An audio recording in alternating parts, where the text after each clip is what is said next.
ঘর জ্বালিয়ে দিচ্ছে, দোকান পুড়িয়ে দিচ্ছে, বিডিও অফিসের গাড়িতে আগুন লাগিয়ে দিচ্ছে, বিডিও অফিসের স্টাফকে মারছে, ফোন করছে পুলিশকে, আসুন স্যার, গোটা গ্রাম জ্বালিয়ে দিল, আসুন স্যার, এরা কারা আমরা চিনতে পারছি না, আমরা এদেরকে দেখিনি এলাকাতে, স্যার আসুন, আমরা আর বাঁচবো না, মরে যাব, আসুন। পুলিশ বলেছে আমরা এখন যেতে পারছি না। কেন?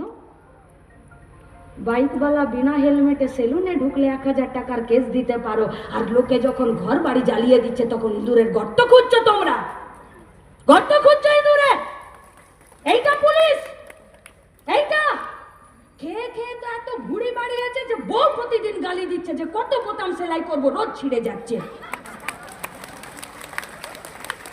এরা পুলিশ, এরা নিরাপত্তা দেবে আমাদেরকে। এরা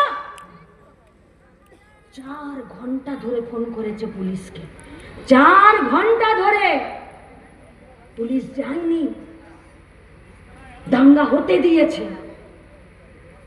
যায়নি পুলিশ, দোকান পুড়ে শেষ হতে দিয়েছে, যায়নি পুলিশ, বাপ বেটাকে কোপ মেরে মেরে একদম ফালা